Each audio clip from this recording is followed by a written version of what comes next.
Okay, so I think the first thing we want to talk about is the chapter 51 stuff, which is all about animal behavior. I think when you talk about behavior, you're always kind of like asking yourself one of two questions, and that is proximate causation, and then also ultimate causation. And I know we talked about both of these. Can you, though, remind me what they are? What is proximate causation and what is ultimate causation?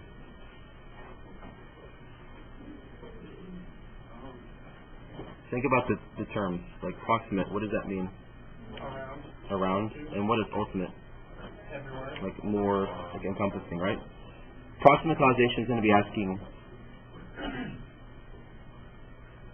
how a stimulus caused a certain outcome.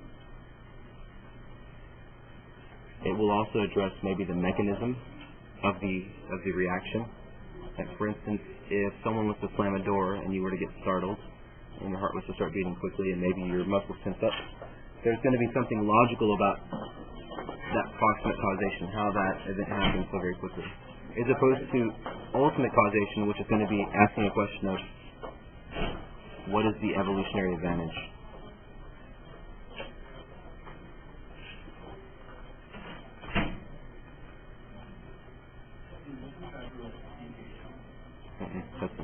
That's chapter 6. What you just mentioned was no, it was you mentioned the evolution concept of physiology. Let's talk about how a lot of behaviors follow a fixed action pattern.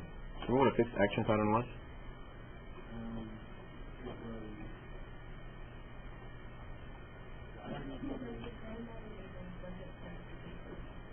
A series of events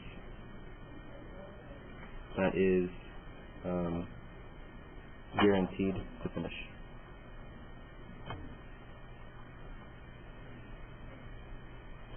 And it's something that's, of course, based off of, or based from a stimulus. So there's going to be some reason that this event would happen. And when it starts, it goes to completion. Cool? Like, for instance, the example that I like to use is the example of the little fish.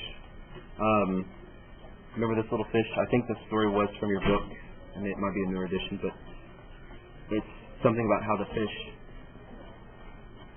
it gets very aggressive whenever it sees like another fish in its neighboring area with a red underbelly, with a red portion of its body. So if you as a scientist were to put like a stick in there that you had painted red on the bottom, the fish flips out just as much as if it had been the other fish that was that was causing the issue. So once it sees that red color, it's a guarantee that it's going to get aggressive and follow these series of reactions. Cool. Let's talk about also movement-based reactions like kinesis and taxis, which we studied during the first lab that we had done. Remember with the roly-polies that we didn't do because of the drought? What was taxis though?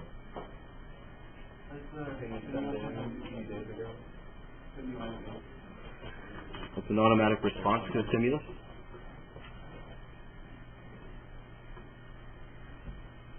And it could be a movement to or away from.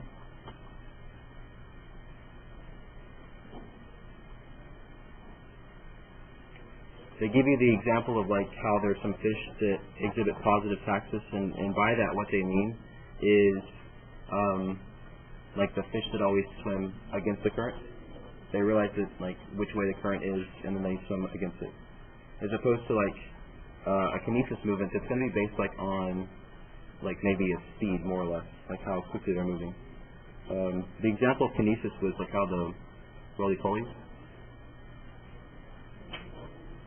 I don't know how you spell roly-poly, so whatever. They moved,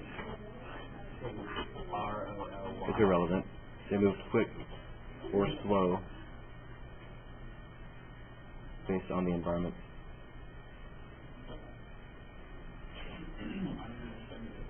You understand? So, like, when the roly-polies get into the chamber that was humid or wet, when they get into that chamber that is wet, what they start doing is they start moving a lot slower just because of the way that the friction exists and their body orientation with the fluid. That would be a kinesis because it's really kind of a speed, if you will. Like they're moving quickly or slowly based on the environment. Now, if you had a light on a chamber, if you're studying something completely different and you had a light on the chamber, you would see that they would move in a direction that was away from the light. Does that make sense? That would be a taxis. Because there's a direct stimulus, whereas the kinesis is like, it's really just an activity rate, if you will, how quickly they're moving or not moving.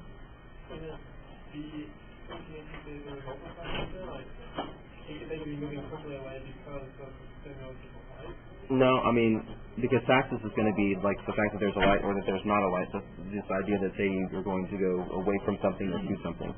That's what taxis is going to be. Kinesis is going to be like, what is their rate? So it's like physics, if you've taken physics. Most of you have. Like, kinesis is magnitude, taxis is direction. Together they form a vector. Did that go? Did we get that? So it's like kinesis is what's their rate of change. The taxis is directed. The taxis and kinesis can be based off the same variable, correct? There can be a variable that affects both of them, or there can be variables that affects only one of them. Like the light is going to cause a taxis. They're going to go away to or from. And you can measure how quickly they move. But no, because they don't. The way that their action is they don't say, I like it humid. They just happen to move slower in the humid environment. Hence, once they get there, it's like they stick almost to that place. It's a different way of looking at it. Good? I think the idea of migration is okay. As far as communication between organisms, obviously, like there's like normal communication, whether that be with some kind of sound. There's also pheromones. We've talked about those before, right? They're like a hormone, but they're not constrained to a blood vessel. They're constrained to like air, essentially. They're airborne. Let's talk about habituation. What does the term habituation mean? This is when you have a loss of response. It happens so common, if this event is so common that you essentially stop responding to it. Like the cry wolf effect. Like my joke. Then let's talk about imprinting. What's that?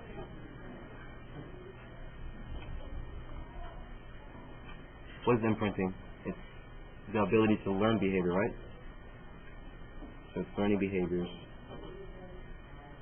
that at a young age. The young age is known as the sensitive period. Do you remember the example that we discussed with this? Do what?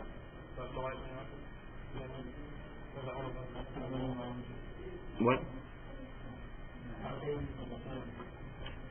I would say the imprinting would be like when the little ducks are born and the mom's not there and they see the human. What do they start following within a couple hours? Only the human. Like in that sensitive period, they realize who the mom or who the dad is. So if you're looking for something imprinting, it's going to be something that you developed because of the first interactions you had with your environment. You're recognizing mom and dad would be a case of imprinting. You wouldn't say the Dwight example from The Office because he was not like during the sensitive period. He was an adult. Cool. Let's talk about spatial learning.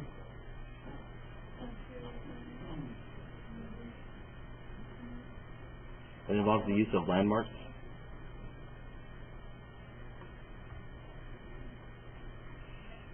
To identify the environment or something about the environment.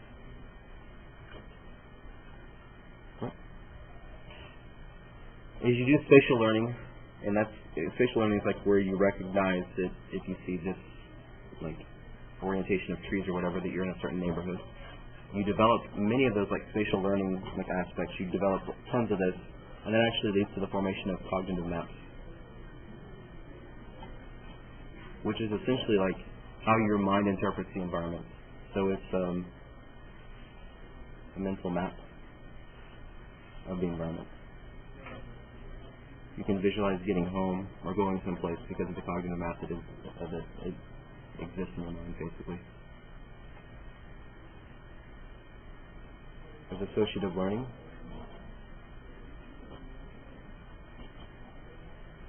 This is where you associate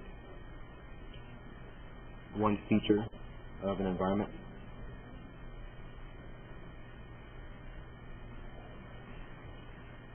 with another. Like, for instance,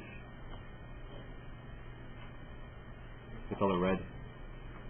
When you see red color, what are you typically thinking? Like, avoid, correct? For whatever reason.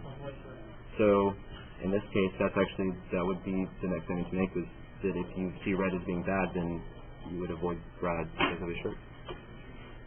Because you've associated the red color with something bad.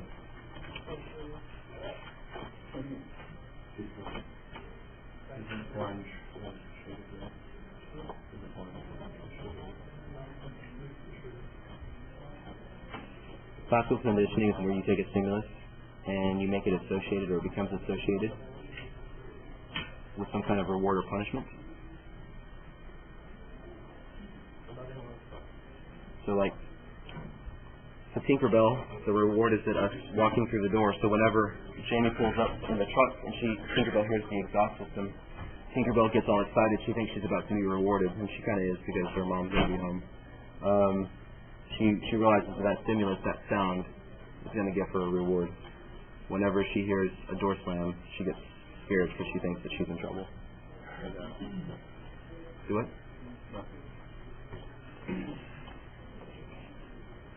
Operant conditioning, which is a case in which you have a learning case in which you have a stimulus being associated with actually more of a behavior with a reward or punishment.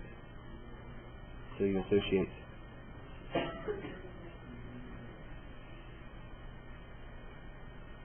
a behavior with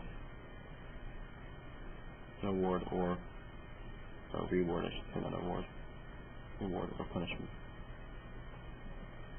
You know, there's some things that you do, some behaviors that you have, and you know that they're kind of asking for trouble a little bit. That would be an operant conditioning model. Higher level creatures are going to use problem solving. You could write that down if you wanted to. There's really not much to say about it. These above you see very, very commonly in all animals. Problem solving, though, is going to be more in bipedal creatures. The book, what? Bipedal creatures, like basically us. The book in chapter 51 talks a little bit about, like, different types of relationships, multiple female or multiple male relationships. Honestly, I wouldn't stress this too much. That vocab right there is typically worth maybe 3 out of 100 points on the multiple section of the exam. So if you have that list down, you got 3 points. Cool. What we just did. The next chapter that we talk about is going to be chapter 52, which is like the chapter of focus in ecology. Ecology accounts for about 15% of the exam, between 10 and 15%. And if you have chapters 51, 52 down, you've got a ton of the information. Is that all I really need to know from chapter 51, or should we still... No, that's it. Population. To remind ourselves, what is a population?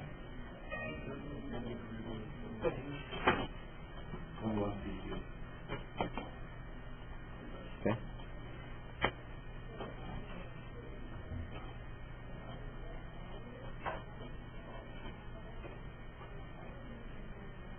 Multiple members of the same species. That's good. What else can we say about a population? The ability to do what?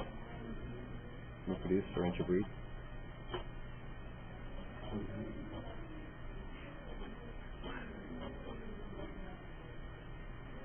And when you study populations, some things that you can study is going to be density. It's the first thing you can study. You can also study dispersion. There is a difference between them. Density is going to be like a count, the number of individuals in a given area.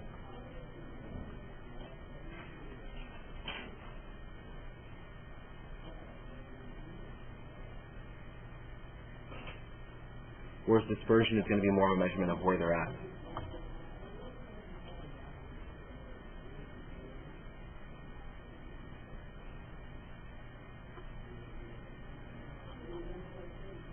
and that's in relation to each other.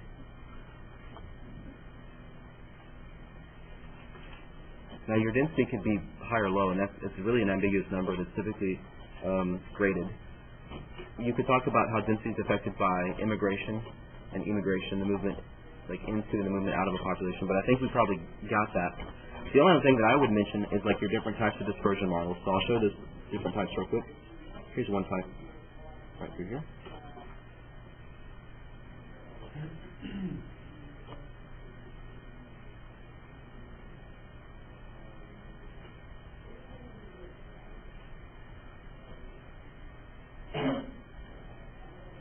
You have right here the clumps model. Uniform. And the last one. Okay. Which one would you say that we're at? So we're clumps. Give me an example of uniform. Territorial, tigers or something, I don't know. You know, you maybe could say plants, but I wouldn't say they're 100% uniform. They would be if you planted them uniformly. So maybe like a penguin. You always see the pictures of penguins, they kind of space themselves out equally. I think that's a really good example. What about kind of territory that's certain lines? But they may not be like lines, but like they're all about equal. And a lot of it depends on like your like where you're viewing or how detailed you're viewing. What's your zoom level? You know, are you talking about like lines that are within a 5 square or a 5 mile radius? Well then you know you probably wouldn't see them as like uniform. But if you zoom out and you look at all of like one country, you might see that it's more of a uniform where they are very tribal and their tribes are separated. So it could work out, and very oftentimes it works out that looking at like a huge environment over the course of like several hundreds of miles, it appears to be uniform, but when you zoom in, you see it's fairly clumped, if you will. Right?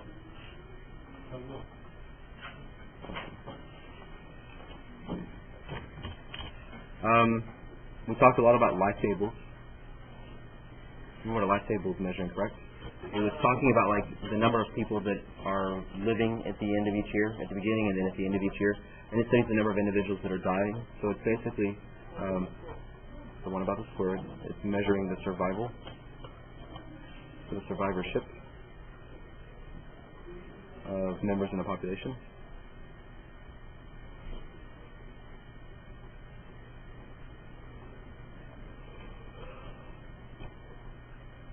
And from that, you can actually create something called the survivorship curve, which looks something like this.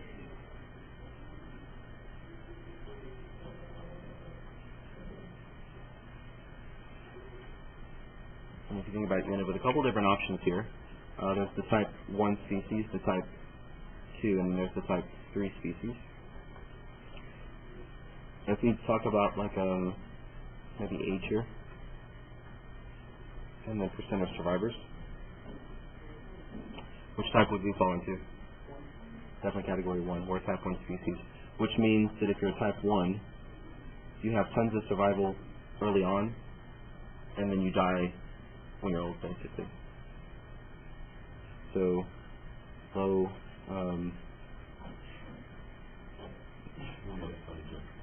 death rates and low, and tons of parental support.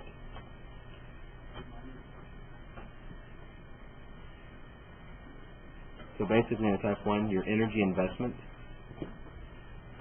is going to be at which level? Where do you invest your energy? In reproducing or in caring?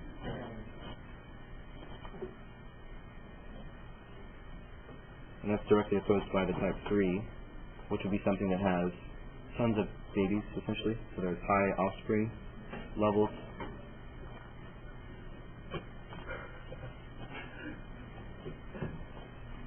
But low survivability.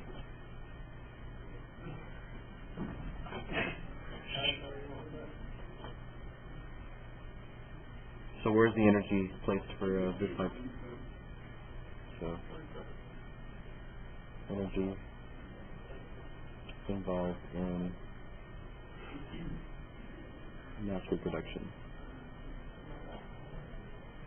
Which type would be most evolved? Type 1, type 2, type 3? Type 1 for sure. So evolution would take you this direction.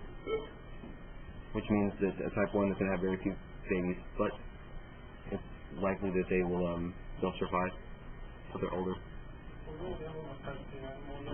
Anything that, like a small mammal, squirrel would be a good example. Something that has about as equal chance each year as living as it does dying. So, a deer would be another good one. Just between everything that could cause it to stay alive or to kill it.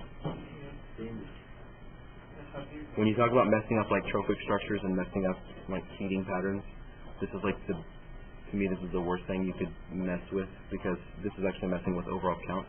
There's nothing more that could disrupt the overall I guess equilibrium of an environment more so than this. You start for instance, you can imagine the things that kill deer these days are basically things that are about us, essentially. So you're messing with their numbers. It's not just a gun, it's a car, right? Yeah, they shouldn't have So.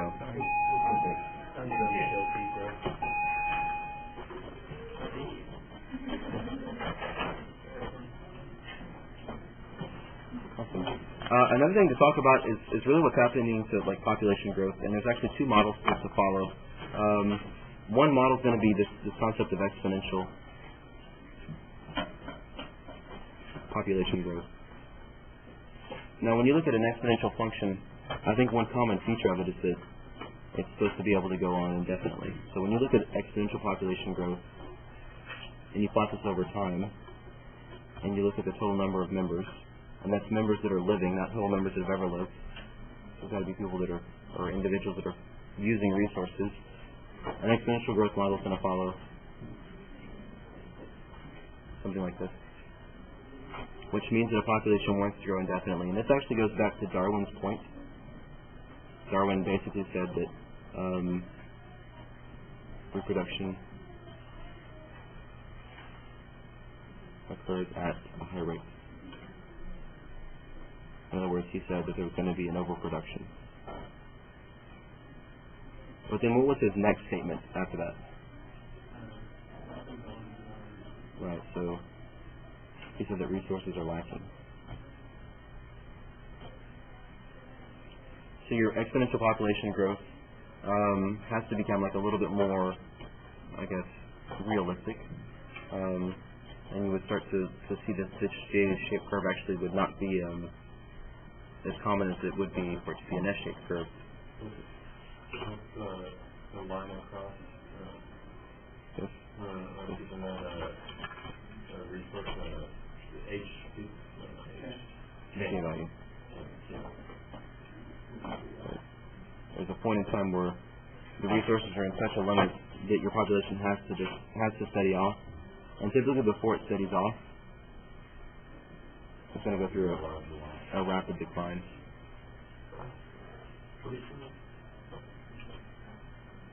That would be your K value. What does the K value stand for? Yeah, right, the carrying capacity, which was the amount that could exist, or the amount that should be able to exist based on sustaining resources. Again, the problem with this is that typically the overproduction is going to cause an organism or a population that overshoots this carrying capacity. So you have to come back down, and instead of looking like this, what really will happen over the course of years is something that looks more like this. Now, as you zoom out, the squiggles kind of go away, and it looks like a straight line. We've seen enough graphing and stuff like that before. You can kind of gauge that's how it would happen. But what's happening through this phase? So they're right there. On that chart. Pushing that one.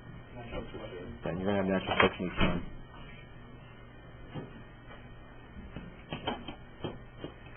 If you think about it, looking at like an exponential growth model, would your population be having to do much of an evolution, a natural selection event? Are you evolving when your population is like this? Would you think humans are currently involved in this? Yeah. And I would say that it's unlikely that we would be considered evolving, because our population amount has been consistent, and it looks to maintain this high level, correct? There's no depth that's involved here because there's not a limitation of resources. Guys, the test is right over there. So it would make sense that you wouldn't start to do an evolution until you had a need for it, until you had the survival of the fittest. Cool. Awesome.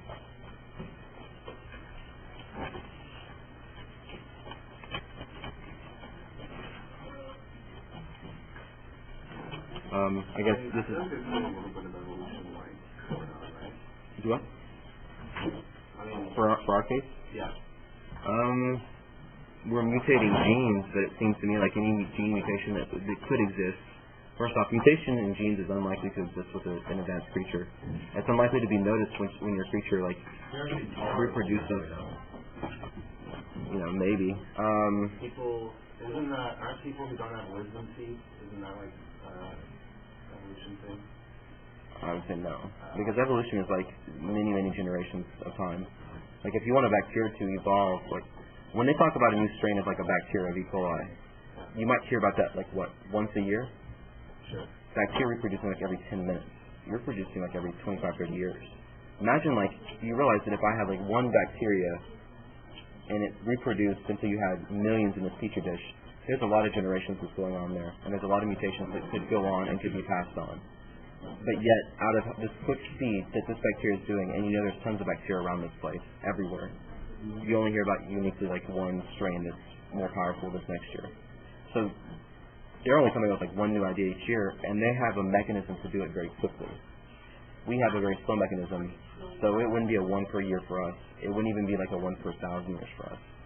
Our new features would be very long-lived. Now, you can have like microevolution. You can have the tendency, like in a polygenic inherited trait like tallness, you can actually go to a tall side a little bit more quickly than a short side. That's really not evolution though, because you're not eliminating genes. You're manipulating, if you will, the count of certain alleles in a polygenic and inherited model.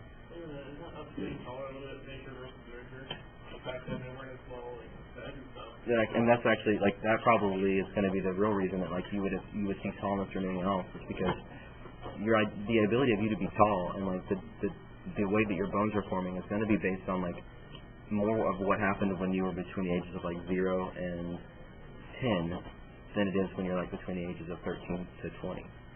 Like how was your osteoclast and osteoblasts formed in your bones? So I would say it's really just like the way that child care exists today versus the other days. So I wouldn't point and start saying that that is just a tendency, but it's not like an evolution.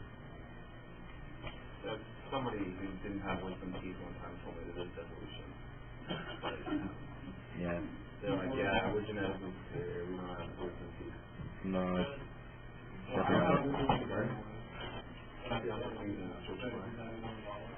Do what?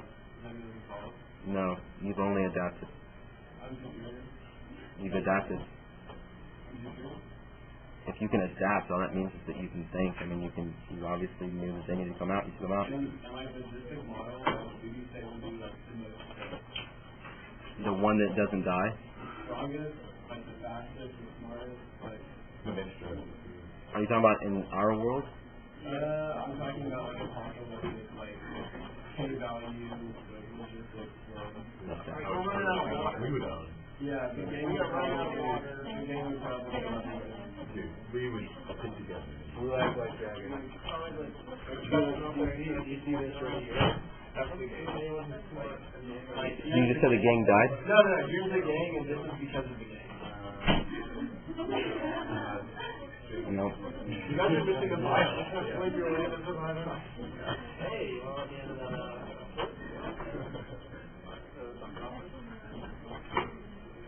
Let's talk about case selection versus R selection. Case selection is very commonly called density dependent.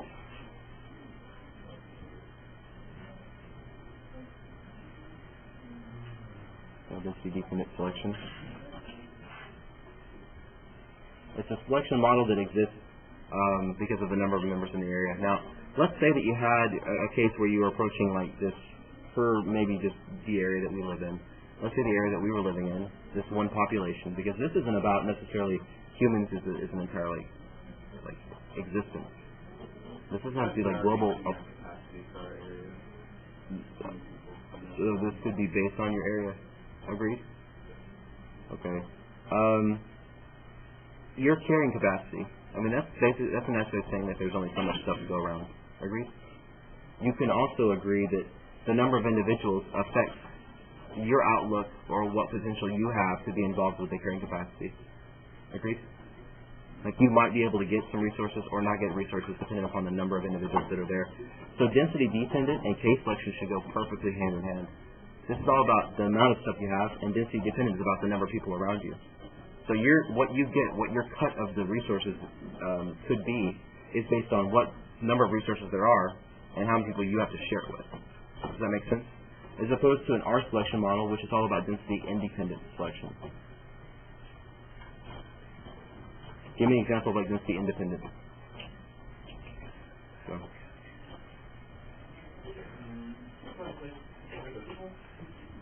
Not necessarily, because the density is all about like the number of individuals. So, like if you look at maybe like an R selection model, could be something like,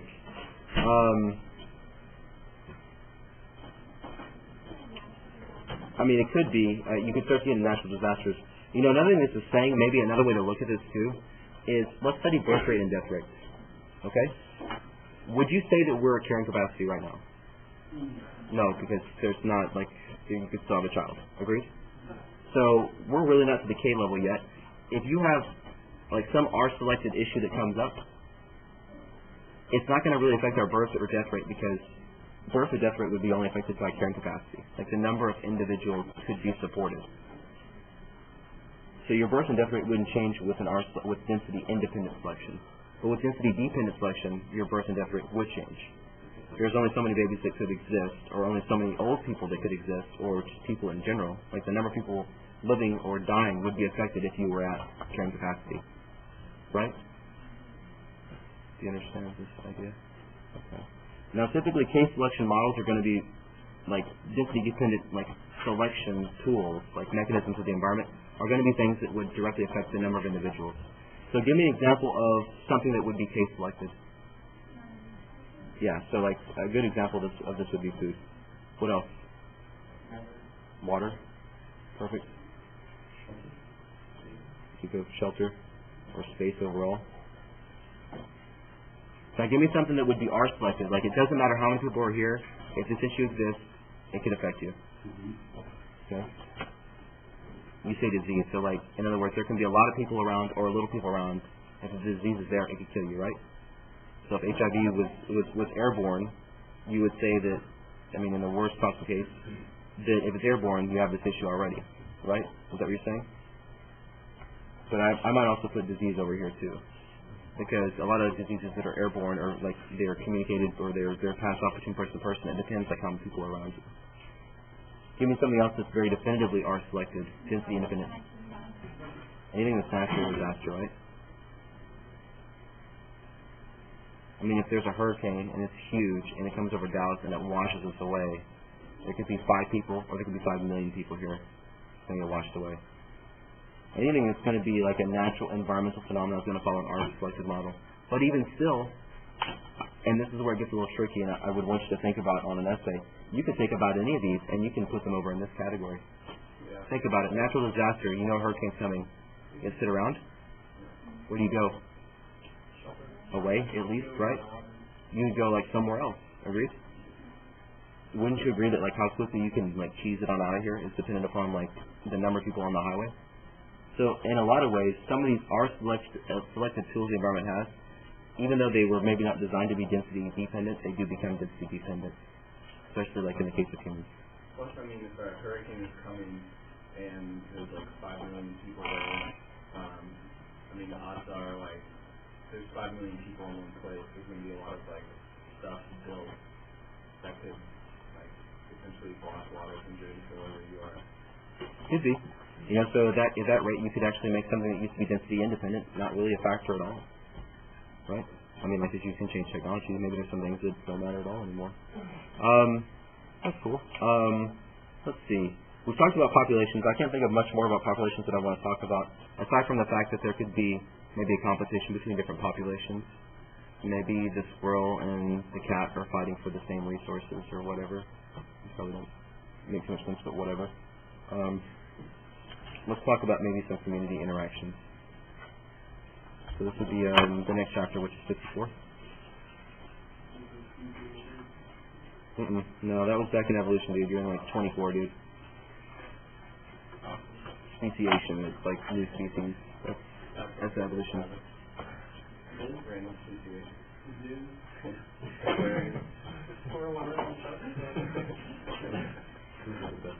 What is a community? Community is a bunch of organisms, a bunch of different populations. Multiple populations.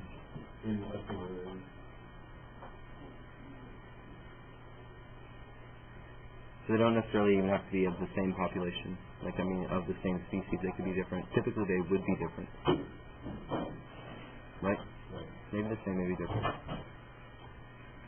And we could talk about some of those interspecific interactions.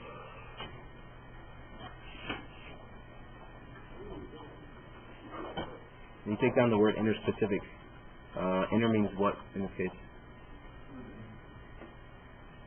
What? This is going to be like between different species, right? Between different creatures.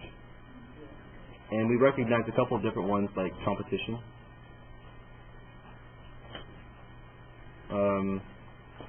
Herbivory. Thank you, Albert. You can put it right here. That's symbiosis. Also predation.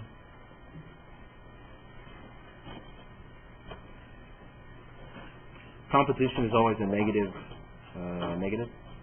That's a negative sign right there. Herbivory, what's that going to be? I would say that's going to be what? Probably a positive and negative. A plant doesn't want to get eaten. Definitely. Predation, positive and negative. And then your symbiosis actually could be a couple different types. What does the term symbiosis mean? Yeah, just a very, very close relationship. Your book uses the term intimate, which they mean by a close relationship. That's the almost direct interaction between them. In one case, you could have a commensalistic relationship. You could have a parasitic relationship. And then you could also have a mutualistic relationship. Commensalistic is what? No. Plus and nothing. Positive and negative for parasitic, and mutualistic is positive and positive, correct? And you won't, like, this isn't a rote memorization thing. I mean, I think you have to memorize this. You probably know it though already. This you have to be ready for from an application setting, reading a problem, and identifying like what reaction or interaction you're seeing here. Cool. Looking real quickly at some of these and doing it like a little bit of focus. We could talk a little bit about some prey adaptations, some things that prey could be doing to like help protect them from the inevitable. One thing is going to be the use of cryptic coloration.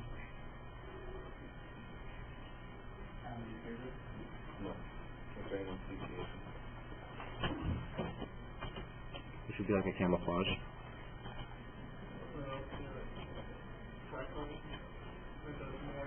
Right, there's also the warning colors too.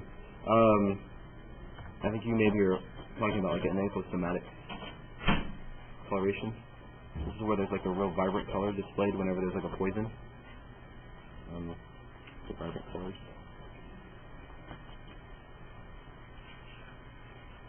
With chemical differences.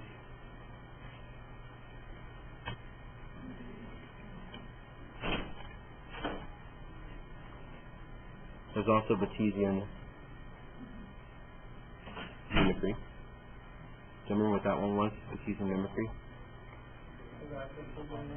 Right, you have something that's harmless that looks like something that's harmful.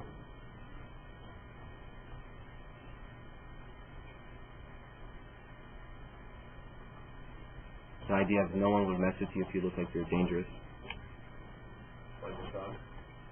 Whatever. There's Mullerian mimicry. What is that? What is Mullerian mimicry? But it's typically when they're already like naturally bad. So this is the idea that harmful species show similarities, and that's like naturally they show the similarities.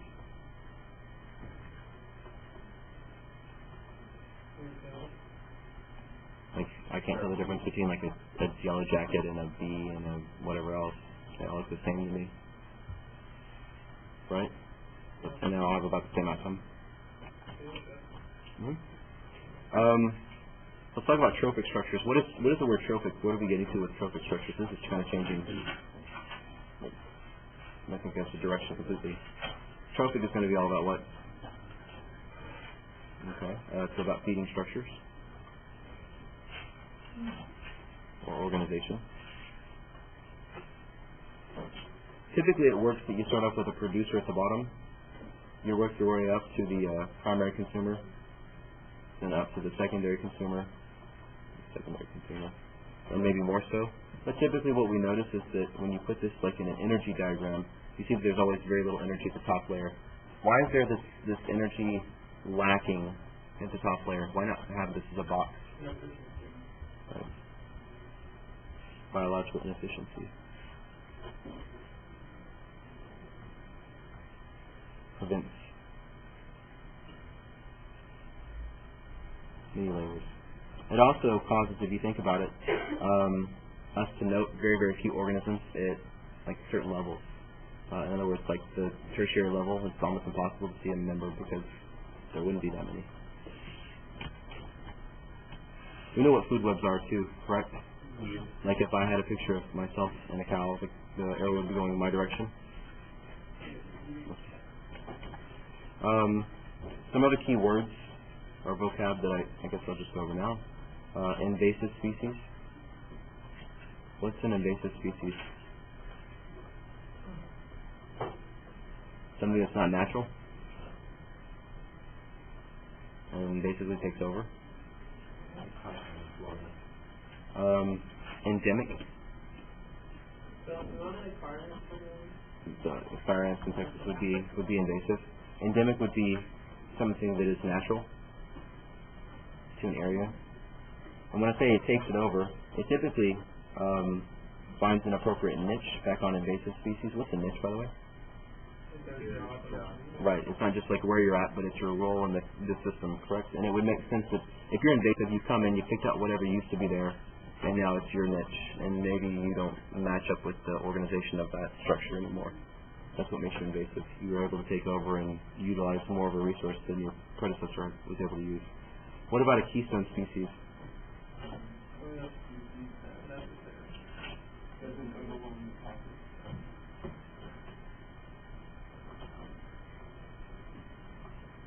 It's a species that holds a vital niche that, if removed,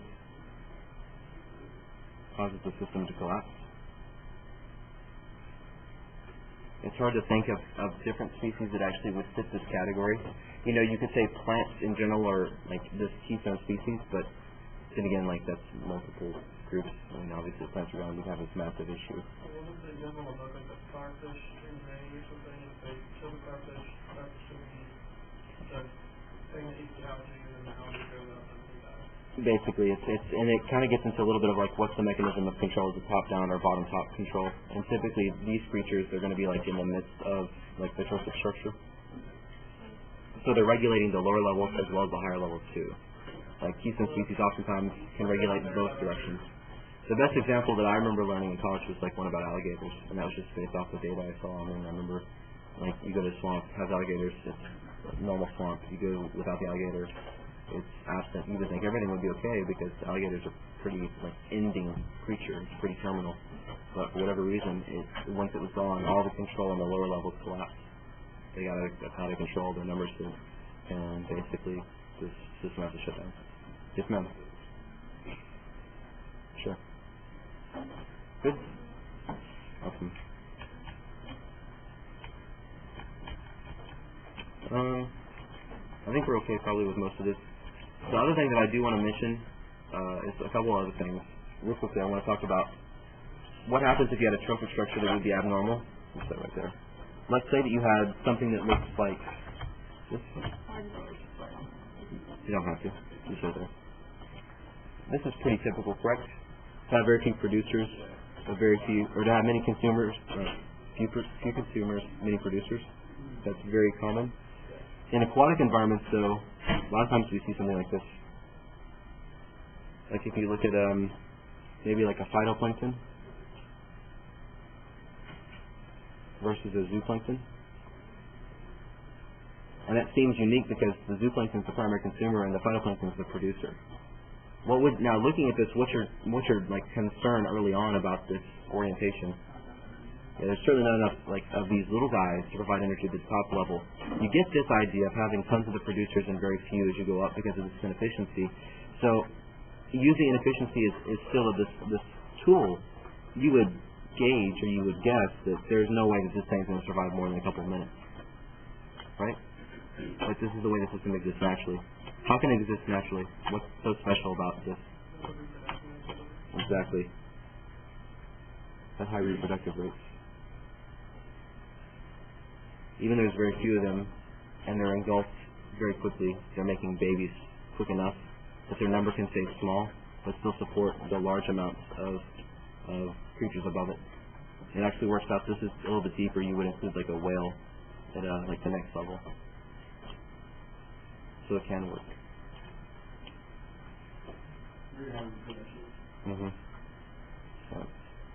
Because of the quick turnover, the quick amount of like phytoplankton that you can have in a short amount of time. You typically see this only in aquatic environments, but again, still can exist. The next thing to mention is, and this is getting towards the end, is ecological succession. What does the word succession mean naturally? So like what's next, essentially? So it's kind of following like an order of operations or an order of events after something drastic happens. Right. So it's something that happens post-disturbance. What's a disturbance in biology?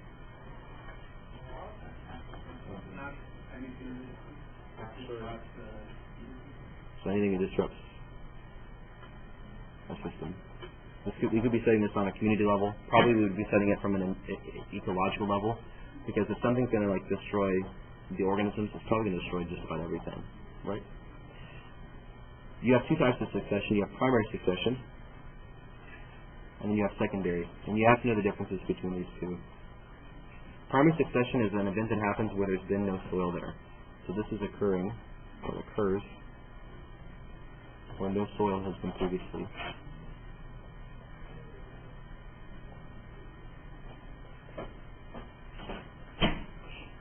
Okay. Secondary succession would be where there has been soil, right? So this is the beginning, or begins, in an area that has been previously inhabited, you could say. It's hard to find examples of primary because there's very few areas like on this planet that haven't had life. The examples I could come up with would be like a volcano, like literally the new land is formed by a volcano, or it could also happen like on a new planet. Secondary is going to be just about everywhere else, so I'm not going to write anything. Get what secondary could be. The way it works out is that you have this order of operations. You have a series of creatures that can exist early on that help to supply or facilitate the arrival of late species. In fact, your book talks about like early species as opposed to late species. Let's say you took a forest, you burned it down. Would you see a tree next year? No. Do you see little baby plants? Then eventually worms would show back up. And kind of the way it actually works out for evolution on this planet, you would see happen to that area. It just wouldn't take millions of years. It would take decades of years. Early species are typically very small plants, seen followed by worms, other invertebrates. Late arriving species are typically larger trees, gymnosperms, advanced invertebrates, snails, arthropods. Yeah, I mean they seep in like over time. So you could agree that like the larger area that you have burned down, it's going to take quite a bit of time for the worms to get into that central location, the center of that circle that was burned. So again, that's why it's decades. You know, if you were feeding the land like these objects that it needs, then it actually would happen like a lot quicker.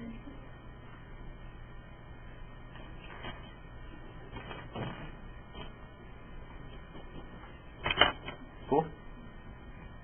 Awesome. That actually gets us through about chapter 54-ish, or so, actually 53-ish, sorry. So I think I'm happy with where we're at.